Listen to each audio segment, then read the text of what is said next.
can sense the intensity as they await the arrival of the Tennessee team here at Leland Stadium.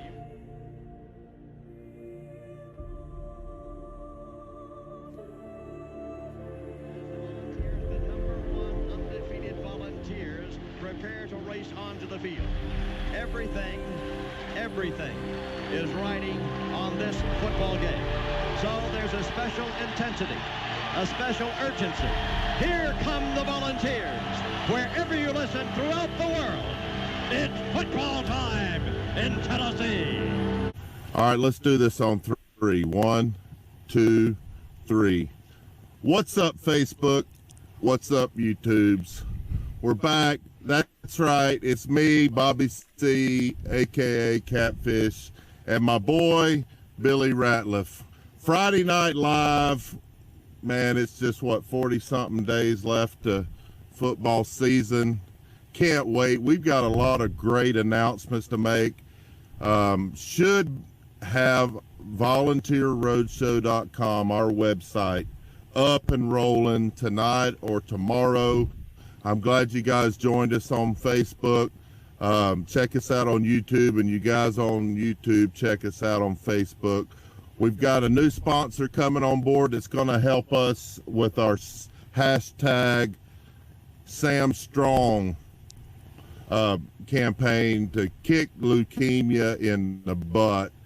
Bet now they're going to be donating some money to the cause. We're going to have some other YouTubers doing some wagering contests, and they're going to donate the winnings to the fight against leukemia. And a lot of you guys know my 12-year-old son, now 13-year-old son, Sam, was diagnosed with leukemia back in January, and he's doing great. I tell you what, he's been being treated at St. Jude. That's a fantastic place. And anybody, you got some extra money to donate, you need to check out St. Jude. They're great people. But anyway, Billy, I guess, I've been trying to get you for a while. I know I'm not going to get you, but I think I'm going to surprise you. I tried getting you with your coach, Philip Fulmer, tried with Jeff Hall, tried with Megatron, but this one's going to be a surprise. Are you ready for that? Hey, I'm always ready. I'm ready, man.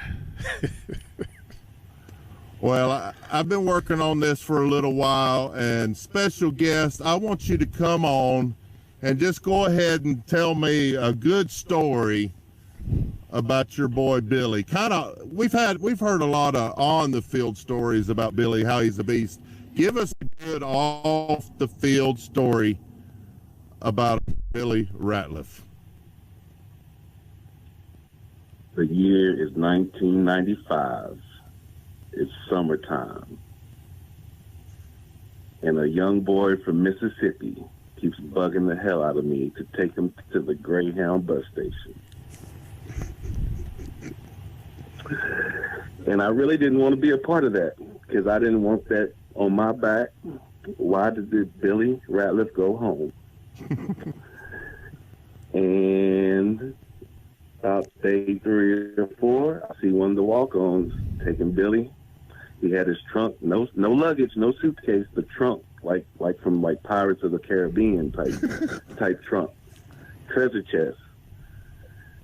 On his way to the bus station, I get a phone call at Gibbs Hall. Sean, where is Billy? Coachy on his way home. I guess it took him about 48 hours to get there, but it probably took them about 6. And they was in his house waiting on him as soon as he walked in the door. What's up, D-Rat? What's going on, man? I told you I was going to get you. Hey, Bobby C, let me tell you something. Actually, I thought football was going to be the second best thing that Billy could do. Dorms, everybody had a nice sound system, stereo from their house, But Billy, I thought he was going to be a master electrician because he would have a Walkman and somebody's torn up speaker that they were going to throw away, and he would have that thing wired up. We used to call him the Black MacGyver.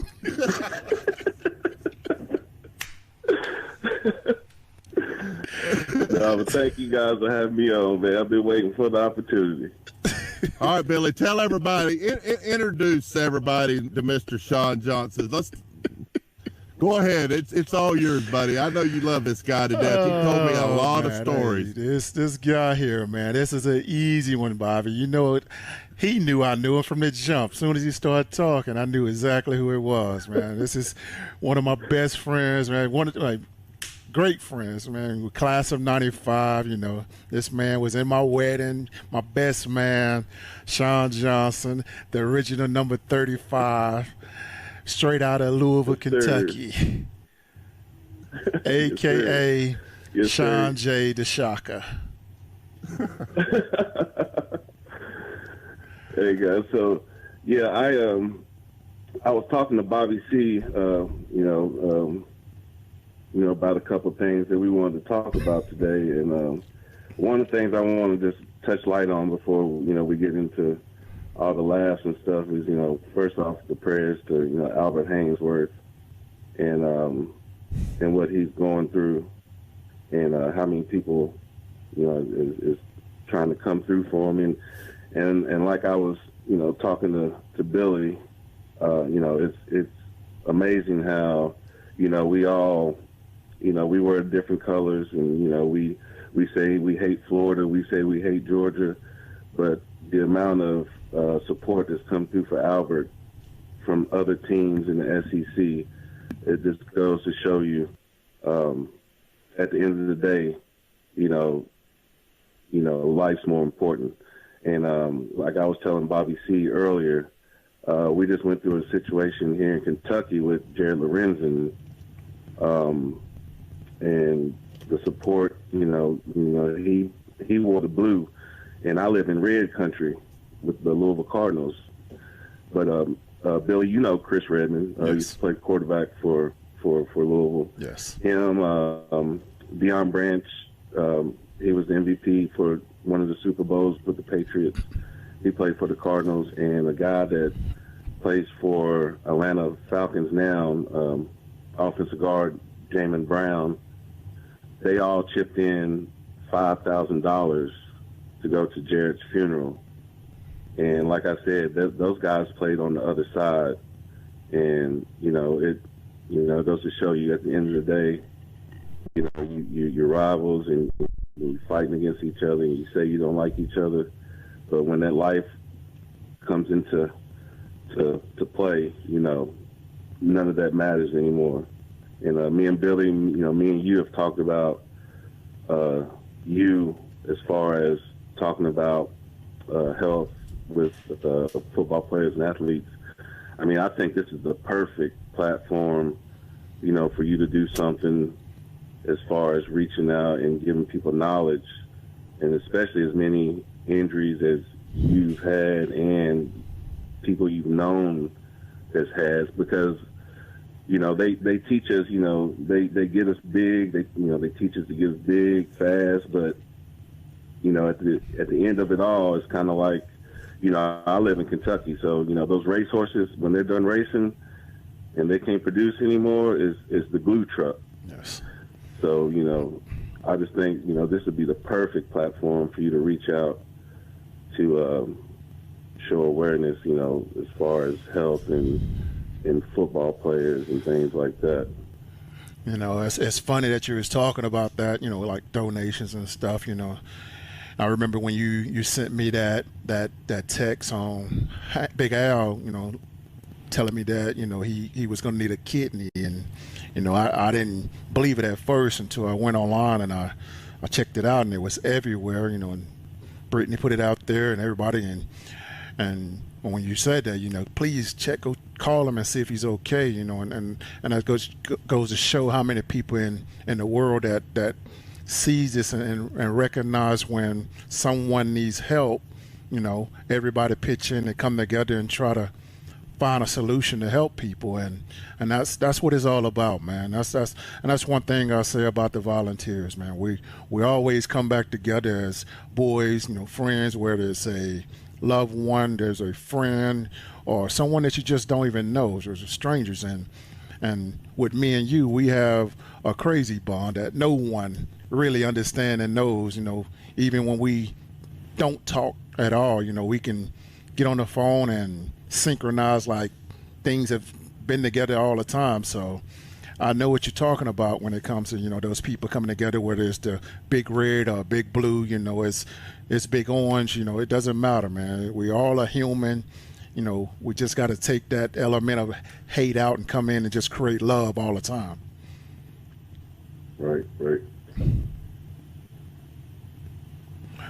Well, I tell you what, guys, that we do have a platform, and I've talked to Billy about this, and Billy's going to be doing some stuff about reaching out. He's got a great opportunity, and people love Billy. Everybody I've talked to, all the players that I'm lining up, everybody loves Billy. The fans, they all remember the play. They remember Billy. They remember the number 40. Oh, you mean the play where he accidentally fell on the ball? Hey, Bobby, hey, he always give me a hard case about that, man. I was like, hey, you got your story and everybody else got theirs. I just go with the one everybody else says because I don't know what you're talking about. We love you, man. We wouldn't have done it without you, man.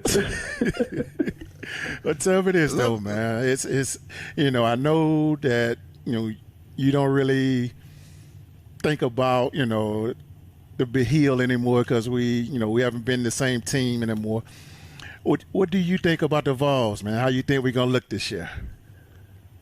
Well, I've been paying attention to what's going on, and I just it's just like you really don't know until that first game that's really has some competition to it.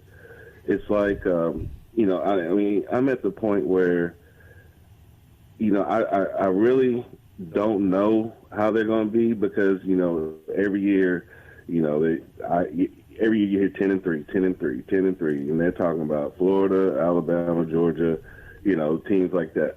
And then they end up 5-6 or something like that. But you really can't tell until that first competition game. I'm just looking forward to the day where, you we go to the games and it's almost like when we were playing, if we lost,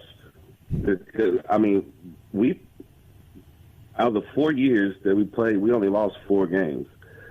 And those games we lost, just walking through those fans, you can see people crying. It's almost like when they lose today, it's almost like they expected it. Or, you get that, well, they fought hard or, they want the coach's head or something like that. But I'm just looking for that day where they get that full passion to where it really hurts them, and they can feel those players' pain because, those players out there giving it their all. They're not out there expecting to lose or anything like that. But, I just look for that day where those fans can just be passionate about, so much, not so much to be negative, but, just a positive outcome and give those players some hope. But I don't know, like I said, I don't know how they're going to be until that first competition they get. Well, I completely understand that, man. I feel the same way in a sense, man. It's just I'm still waiting on them to find some type of identity, man.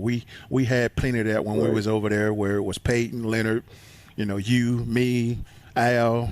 There were so many different guys on this team that we can call leaders, and I think that's the one thing that they're missing. And I still haven't seen that yet, and it's going to take some time for them to find that. I don't know if they got it already or what, are they holding it out, but I just still have yet to hear anyone call anybody out, whether they call the coaches out, call their teammates out. I want to hear a fight. I want to hear something. I haven't heard that yet. And that's the part that I think that they're missing. We can call it, they don't have the players yet or whatever, but, I don't believe in that. I was always the type of person that says, you put on the same uniform. You got a helmet, you got shoulder pads, you got cleats. We got the same body parts. I don't care about the 4-star, 5 stars. I'm just going to go out there and whip somebody's tail. And then until they get that part where they throw the stars out and go out there and play football, stop worrying about it. Alabama is the greatest, Georgia's the best, or who all this stuff. Until they really want to play football, they're not going to be worrying about winning until they understand that part. Right. It's almost like they don't have a face of the team. We had Peyton. You got Al.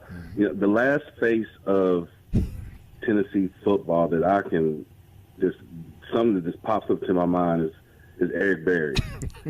I can't anybody after that. Like I just can't think of like a face of the team that's not the coach. It's like they got to take it into their own hands.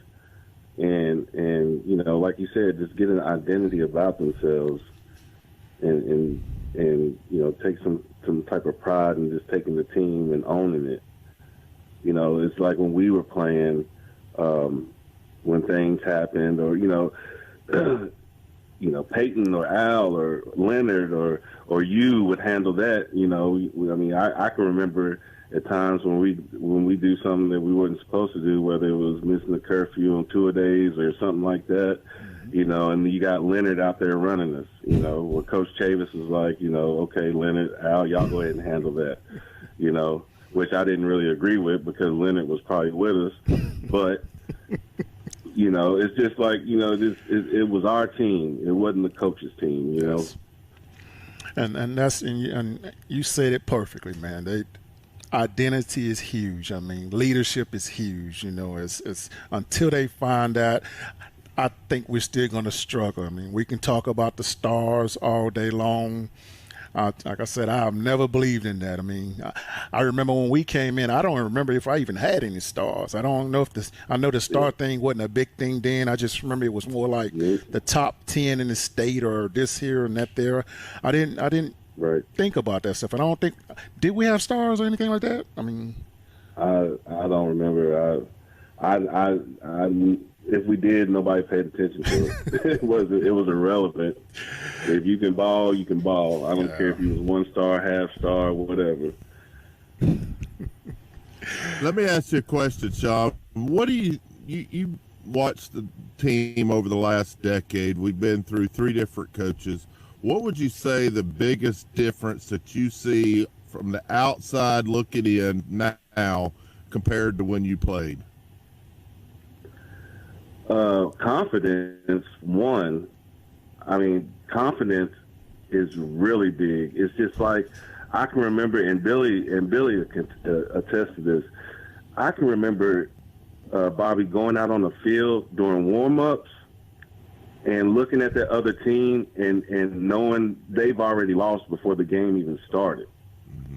They're out there stretching and we're out there jumping around, acting a fool, just not a worry in the world, just knowing that we're going to own that game. I think, they're so caught up and worried about losing or messing up or, things like that. It's just like the confidence is a big thing that I can see in them. And that goes with, winning games and things like that. But that's the most that I can tell, because, I mean, even the referees knew our names by heart. They'd be like, Billy, stay on this side of the 50-yard line. Don't be over there jumping around on their side. Just intimidating factors that would just beat the other team before the game even started. But that confidence is a big thing that I see the difference in between, and that goes with that leadership. Nobody is stepping out and taking that role. People are making them. If you got a leader, say you got the quarterback, and you want him to lead the team. If he's not a leader, if that's not in his DNA, you can't push him out there and make that happen. You see what I'm saying? It's just like it goes. I mean, people can see that when they're recruiting these players. if they're not a leader, and if that's not in their DNA, you can't. If you don't have it, you don't have it. It's almost like, with Zion Williamson. They say, "What do you do to make your vertical so high?" He'll tell you, "Nothing. I just got it. That it's just in me. I just jump like that." You see what I'm saying? It's just you can't make somebody jump higher. It's just in the DNA. Yeah. Now, when's the last time you've been to a game, Shawn? Billy, what's the last game we was at? Let's see. I mean, it was probably the last home game. Till last year? Yeah. Mm-hmm. There's been a debate that's been going on this show, and I've seen some articles. People are saying that Neyland just isn't as loud as it was back in the day. Can you attest to that? Oh, yeah. Oh, yeah. I can attest to that big time. I mean, like I said, it trickles down, that goes with that confidence. When we were playing, the fans had the confidence knowing that we were going to go out there and do something big. It's just the confidence, that even the fans are so much nervous to where, like, okay, how is this going to come? What are we going to do today? It's just like I said, it's just that confidence. I've asked Billy this question too, Shawn, and I'm glad you came on the show, man. I appreciate it. We've been working on this, but when you played, what was the toughest place to play, the loudest stadium besides Neyland? The Swamp. The Swamp was the loudest place. I don't know what it was about that place, and Billy will tell you this. There's a play, and I wish I could, and he'll tell you. Remember that, Billy? You remember that first defensive series? I already know what you're talking about. In the Swamp. Yes. Where we was jumping all over each other. Yes. And I mean, it's some. I don't know if it's the little split in the stands up there or what the way, but I mean, you can feel the rumble on your jersey. And every time we played there, we would have the speakers playing static the whole time, the whole practice. So we had to use hand signals. But that Swamp was something serious. The Swamp was loud, man. I mean, I remember, how our bench would be, the fans, their fans would be right behind our bench where they pretty much can reach out and just touch you if they wanted to, because they was that close to us. And that crowd was so loud. I mean, you can just feel the hairs on your back of your neck shaking. It was just that loud.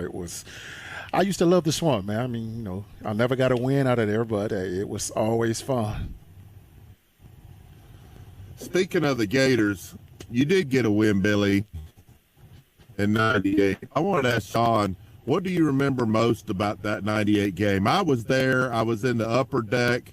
Man, I was so hoarse, screaming so loud. I was on pins and needles. It was just a bunch of ebbs and flows. It was like a roller coaster, that game.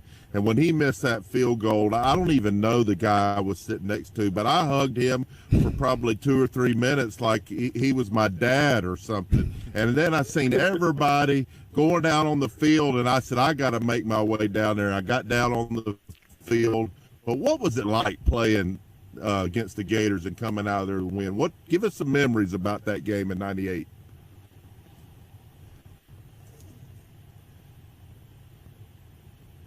Well, I was actually hurt. I actually broke my ankle against Syracuse in the Carrier Dome. Donovan McNabb, and he was the quarterback for that game. So, but I just remember being out there on crutches with my boot in the mix of all that mess. But I'm sure you were feeling the emotion of your teammates because, we've been to the Swamp. And what do you remember about that game, Billy? I know you had a great fumble recovery. What are some of your memories about that game? I mean, us Tennessee fans, if we want to feel good about something, we've got to go back 20 years, and we've got a lot of people that watch us. We've got Gator fans that love the show. But walk us through some of those memories of that game. Well, I mean, the loudest I'd ever heard kneeling, by the way. Well, and that's one thing I'll say. That game was that the fans were on their feet the whole game. I mean, when defense came out there, they was loud all the time. I mean, I remember, we always had to have our cards on our wristbands with our plays and stuff where, they have to call it in because, normally the linebackers or Alice would be giving us the play call in the huddle, but when our crowd was so loud, we couldn't really get in the huddle. We had to look to the sideline and read numbers, and it was so loud where we couldn't hear any of that stuff. So I remember that, and then of course, when Jeff made that field goal, I knew the game was over. Then, it's just the fact when we had a chance to finally get over the hump to beat the Gators. It was just that much special when their kicker missed it. And the one thing that I really remember about this game, that's the most plays I'd ever played in a game because that season, they was limiting me to amount of snaps that I can play per game to kind of keep me healthy in a sense, because I'd never stay healthy and I was always get hurt. But this particular game, I think I played like 50-something snaps, and that's a lot of snaps for a defensive player when I played. The only people that played that many snaps on defense would be pretty much our linebackers or our DBs. And I remember when everybody ran on the field, and I had my helmet in my hand. I'm trying to run to get away to go into the locker room, but by the time I got to the 50-yard line, I cramped up. I had to lay on the field. And they had to carry me in because I'm cramping up. And, of course, Shawn and everybody else, they already came up with a plan what the party was going to be like after the game. And, of course, me, I got to get IVs and stuff. And I don't even remember after the game because I had to have IVs. I ended up staying in the training room up until that Sunday morning, and I didn't get to even party. I heard about all the partying, and he's like, "Man, you missed it." I said, "Oh, of course I missed it. I'm cramping up on the field, man." All right, I got to hear about this party. Remember, this is a family-friendly show. Tell us what you can on this show about this party. Let me tell you this first. There's something Billy said caught my attention about the wristbands. So I played middle linebacker, okay? And when Billy would know what he was doing, he would say, "Coach Taylor, I give a call." And I would get cussed out every time, and I would just give Billy that look. Like, after practice, I'm going to kill you. Hey, Bobby, I be telling Coach Chase, man, he didn't give us the call in time, Coach. I mean, true. I mean, if he don't give us the call, we don't know where to go. No, but we partied hard that night. We had a ball. Nobody got in trouble, and we had a good time. We'll leave it at that. I was talking to Billy, and I know you talk to him all the time, and I talk to Billy, I don't know, 2 or 3 times a day, and we were just talking about Big Al. And we probably can't tell the full story that Billy told me. I want you to tell it again, Billy, and maybe Shawn, I don't know if you were there to remember it, but the halftime of the time they stole that game against Memphis and Al went off. Remember, keep it clean. Why don't you go first, Shawn? What do you remember without any bad language, real bad? But what do you remember about that? I hear it was legendary, and he was a freshman. Were you talking about when Al and Torrey? No, he's talking about the Memphis game where we was in Memphis at the Liberty Bowl. We lost to Memphis. Where Al went. Oh yeah. That's when I was on the ESPYs with I was on that kickoff that they said the knee wasn't down. Mm-hmm. Yes. But yeah, I'll let Billy tell that story. Well, go ahead, Billy. It was that was just that's when I knew Al was going to be the person Al is today. the player he became, the leader that he became, because Al, I remember, halftime, and of course, we wasn't supposed to lose to Memphis. Memphis didn't even have 100 yards of offense, I think, and we lost to them. But I do remember when we went to halftime, and I remember, Al he was really upset, man, because we should be beating Memphis like by 49 points, and we got Peyton, a Heisman Trophy candidate, and all this, All-American receivers and All-American running back and stuff, and Al, he's I think what is a freshman, sophomore, and Al was the type that he didn't give anybody any slack when it came to playing ball. If you wasn't on your A game, you didn't need to be in the game. So I remember at halftime, Al come in, he's mad, he's in Peyton's face, telling Peyton, Peyton, we should be losing to Memphis, and then, he's chewing Peyton out, and Coach Foreman comes over and try to calm Al down. And I just remember Al telling, Coach to get out of his face. It was a little bit more explicit than that. I wish I could say it on Al like I want to, but that's when I knew Al was going to be who he was. Al was like, Coach Foreman, get out my face, man. I'm talking to my teammate right now. This is my team, you know what I'm saying? You coach, I'm just talking to my teammate. And, me, I'm like trying to, tell Al, man, you know what I'm saying, man, we ain't got enough hours to be talking to Coach like that, man. You gotta chill out, Al gave me that look too. I'm like, okay, well. And that's when, that's what created Al Wilson to this day, I think.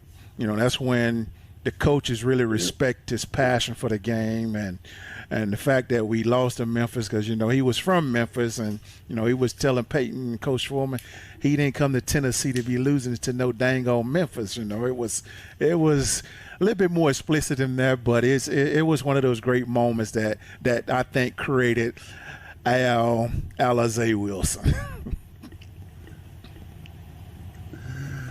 Yeah, Al was very, very emotional. But when I mentioned Tori Noel and Al, we went to Florida, and we were in the swamp, and Al and Tori got off the bus, and they were crying. They were so hyped up, and they tore that locker room up before the game. Oh, I remember that. There was media guys in jerseys everywhere. I remember that one, man. I mean, they were so hyped up. I mean, I was like, man, they're gonna be too tired to even play this game. What year was that? That was 97 when we played in the swamp. 97. It's been 97, yes. Wow. Yes, I mean, that's one of those games where I think you can go see some of those clips, some of the clips that Sean's talking about where we were so hyped up. And, I mean, the first series where, I mean, it was like a track meet to the ball where it was so many of the guys on the ball where, Coach Chavis, he used to love seeing, all the guys running the ball that fast. And of course, it didn't end up well that we still ended up losing that game. But it was a fun game just to see some of those plays. Man. Yeah. I think Fred Taylor was the tailback that game. Yep, they had what it was. Yep, Fred Taylor. They had another guy. What was the other guy? Because they had two backs that was good that year. Fred Taylor. I can't remember the other guys, but they were both good. Yeah. Well, guys, if you're just now tuning in on our Friday Night Live show, we've got number 35, VFL Shawn Johnson. He's up in Louisville, and him and Billy were roommates for 3 years. Wasn't it 3 years? Yep. 3 something, because we came in. When we first came in, we was actually suite mates too. He across from me, and then that's when I took off and went home a couple of times, and they moved me to the 4th floor. Well, we're glad Sean's on the show with us, and I love having these former players. We got some more coming on, but we're going to keep chopping it up. I'm going to ask you another question, Sean. What was it about the Gators other than 98? Well, you can include 98 even though we won. What was it? Because I always felt like we had more talent on paper. What was it about not being able to beat Florida? those receivers. Oh man, it was like Rodell Anthony, Ike Taylor. Who, I mean, they had, they just had so much. And, you know, of course, you know, Steve Spurrier back there calling the plays, and it was just so much whipping around your head at one time. You know, it was just hard to. They can put up points, and it was almost to the point where they were like, okay, I know you're all going to score, but you got to score more than us. It was like it was almost like they said, if you don't score 50, you're not going to beat us. Because I remember one game they were beating us 35-0 in Neyland. Yes, they were beating us in the first quarter. Yep, that was at 96. Yep, I was there. there. That was 96. In the first quarter, and they were running up to our sideline. I remember Rodell Anthony with all those gold teeth in his mouthpiece, and he looked over and said, "Y'all act like y'all didn't know this was gonna happen to y'all." and we actually ended up a close game. But I remember that, you know, that was one thing about us. We didn't stop playing. It was just, you know, just keep playing, keep your helmets on, keep playing, and it'll all work out. But yeah, they were just a speedy bunch. What was Jaquez Green was the other receiver. Mm-hmm. They were fast. Oh yes, Quezzy. I remember. I don't know how long ago this was, but this was like. Had to been like 97, 98, 90, somewhere through there. You know, we had a good run on Alabama, 8, 9, 10 years straight. And I remember after one of the wins, there were some players right along the stadium wall where the fans were singing. They changed the words from Sweet Home Alabama to We Own Alabama. Do y'all remember that, or were y'all involved in that? Yeah, that was I think that was Leonard. That was in Mobile, I believe. We played in the what was that little stadium, Billy? What's that stadium? It's not Mobile. It was down Birmingham. Legion. Yeah, Birmingham. Yeah, Legion Field. Legion Field. Yes. Legion Field. Yeah. Yeah, I remember that. I think that was like Leonard and a couple guys, and they were in the stands. They said, "We own this field. This is our field."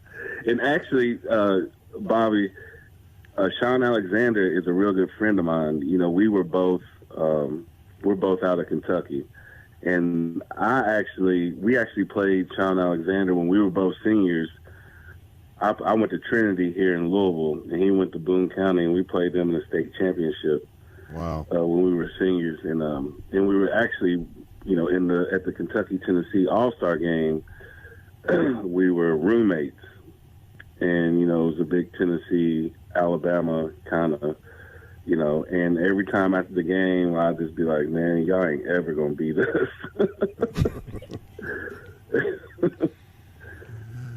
Those some great stories, man. We could sit here and chop this up all night long, and I know Billy loves you to death. He talks about you all the time, you know, when I'm on the phone with him. But me and Billy more than me. Billy's always wanted to ask all the former players, all his former teammates about this one subject, and he's asked Antron this. I think we forgot to ask Jeff Hall. We should have. We just forgot. But about paying players. How do you feel about that, and do you have any remedy? I know there's different rules for different athletes, for different sports. I don't know what the rules are now. Antron had a good idea about maybe raising the cap on what they could make on, you know, working a job in the summer. But how do you feel about that? I mean, I absolutely agree with that they, you know, should get compensated in some way. I mean, I know the big argument is, you know, well, they're getting an education. Well, you know, you don't see how many millions that are, if it wasn't for these players, that would not be that would not be possible. I mean, it's hundreds of millions of dollars coming from these players, and they're putting their bodies on the line. You got the concussion deal going on, and things like that. And it's just like, I definitely think they should be compensated. Now, how to get that done? I agree with Antron. When we were playing, you couldn't do anything. I remember us having a certain amount of money in the summertime on a card. As far as because we couldn't eat in the dorm, so we had to go somewhere else and eat at another dorm or something like that. But it's just hard. It's tough. It's a sticky situation, but I don't know the remedy to it. I just don't see them. I don't see them paying players. I just don't think they would ever come to that. I think it would be the right thing to do as far as compensating them in some way. But a lot of people argue that they're getting a free education, and that's the way they're paying them. But when you break down how many players on their football team and how much money the university is making off of them, it's a very unequal scale. Yeah, I agree. Let me ask you a question, Billy. Give me one or two of your fondest or greatest memories, maybe one on the field or one off the field. We've done this with all our guests so far, of your boy, Shawn Johnson. Well, I say one of the funniest things about Shawn on the field, man, was, I remember where it didn't matter if I was on the field, if he was on the field. So there was this little thing that I always say. I say the same thing about Antron, but I think Shawn was the originator of this thing, where if you're in the game and he is on the sideline, he is watching everything that you do. And if you get like hit really hard or something like that and get like cleaned or like knocked out or chop blocked or something, or you did your best move and it didn't work, he was always waiting on you to come to the sideline with the ESPN microphone in his hand. So Billy, what happened then on that play when you did that spin move inside and he caught you? And he was always doing that, of course, and it was always vice versa. We'd do the exact same thing to each other. And of course, off the field, Shawn Johnson introduced me to what's called Kentucky Derby. Kentucky Derby is one of my favorite events that I like to go to every year, the first weekend in May. He actually introduced me to my wife as well. So he's done a lot of good things off the field. For me, I call him as my brother. It's just he's just a good person, man. I'm just lucky and happy to have him in my life, man. Well, Shawn, I'm going to give you an opportunity, one off the field and one on the field, of your boy Billy. Okay. I got the perfect on the field, on the field. Okay, so we have this thing, right, where we always see the number 304. Oh, I don't care if it's you go buy something at the store, they'd be like, it's $3.04, or if gas is 304. But we would be on the field and they would call a timeout. And Billy, we would be in the huddle. I said, Billy, look up at the clock. It'd be 304. He'll say, I want out the game. Something's about to happen. But just little stuff like that, man, used to just, you never forget things like that. But the greatest thing off the field about Billy is my grandmother. She was my mom, my dad, she was my rock. And Billy was there for me when she passed away. And even Billy was a pallbearer at her funeral. And that's how close he was to my family. And, just him being there for me and for my family. And like I said, my family is his family. And, he'll tell you right now, my mom texts both of us. she'll text us like a gospel song, like on a regular Tuesday at 7:00 in the morning. Mm-hmm. You know, she just, you know, he's just, that's my brother, man. And, you know, like I said, you know, all those guys are my brother. But, you know, with me and Billy, it's just, you know, it's just a little touch more. But, you know, I love all those guys, but he just, you know, he just sticks out a little bit more, man. I love him to death.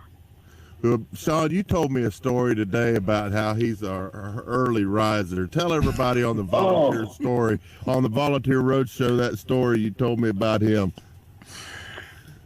Billy had this thing. Okay, so you play on Saturday. Well, it don't even have to be a game. It could be off season or in the summer. Every Sunday morning, Billy is blasting gospel music and vacuuming at 6:30 a.m. with the perfect vacuum lines, and he'll vacuum your room while you're in the bed sleeping. Hey, that's how nice he was. And then another. This is the last story I'm gonna tell about him. Okay, and this is the classic of all stories. Okay, we used to go out and we had this thing where we would go to this store called Rocky Top. Okay, you know, Rocky Top on the Strip. There's the Shell station and stuff, and they used to sell the chili dogs and stuff. So we get some chili dogs and we go back to the house. Okay. Well, Billy had a thing where if he opened up the refrigerator and he's hungry, he don't care. He gonna eat it. So I had to come up with creative places to hide my food. Okay, especially if it was on a Saturday night or whatever. So Bobby C. Guess where I hid mine at? I hid, you know, where the drawer at the bottom where you put the vegetables and stuff. Okay, I hid my chili dogs, but I took the drawer out and put the chili dogs behind the drawer and pushed the drawer back in. Yes. But before I did that, I put a note on it. Oh, my God. That's too funny. I put a note on it. Catfish, I put a note on it. It said, the note said, "Come on, don't do me like that, dog." So look, it's Sunday morning. It's like 8:00, and I hear somebody just crying, laughing in the kitchen. First of all, he found them. Second of all, he read that note. He was like, "I couldn't even do you like that after this."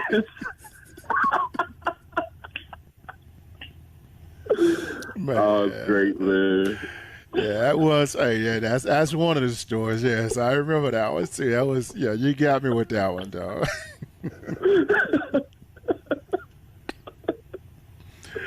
Wow. Oh man, but I appreciate y'all having me on, man. Y'all keep doing this, and I mean this is awesome. Y'all keep doing this, and I'll be sure I'll just stay tuned. And this is awesome. All right, man, we appreciate you for being on, man. You know, Bobby keeps saying he gonna get me, and I'm not gonna know exactly who it is that I'm talking to. I was like, man, I don't know how you're gonna do that, man.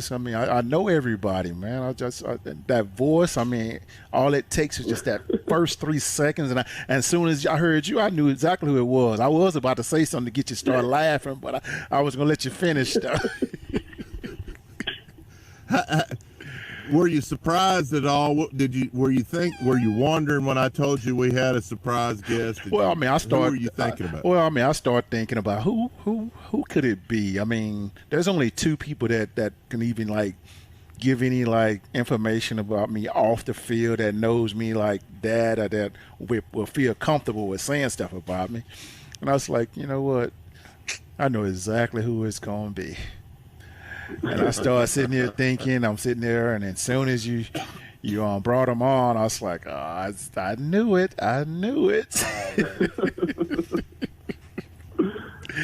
That was just too easy, Bobby. This has been fun. And Shawn should have told you, he gonna know who I am as soon as I start talking. Yeah. I talked to him today. Yeah.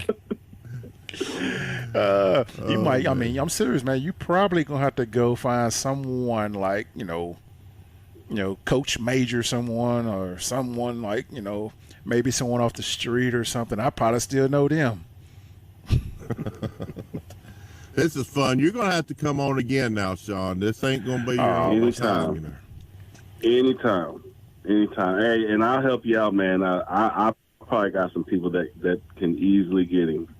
Yeah. I probably got some people, but I'll help you out. Well, I texted you a name, and you know who I'm talking about. I would love to have that person. Love. You out. Now he'll know that one too. Now I know, but it would be nice. It'd be nice to have them on though. That would be really nice. Y'all not gonna give me a hint? Guys, no hints. No. Well, guys, I really appreciate y'all watching, and if you're watching us on YouTube, hit that subscribe button, and don't forget to hit that bell notification, because, guys, YouTube just added that feature, and it'll notify you whenever we go live. We upload some videos. We've got Josh helping us out, doing some pre-recorded stuff, and this has been fun. And you guys on Facebook, check us out on YouTube. And we've got this Facebook page going. We got the website. We got Twitter we're going to start cranking out. We got Josh going to start writing articles. We got the General, Luke Thomas, writing some articles in it. And we've just got a lot in store. So those that have been watching us for a while, y'all know what's coming next. Thanks for tuning in. Go Vols. Yes, sir. Catfish, with the help of Shawn and maybe a few other people, we're going to get Billy one of these days. I promise you that. Good luck, baby. Thank you, guys.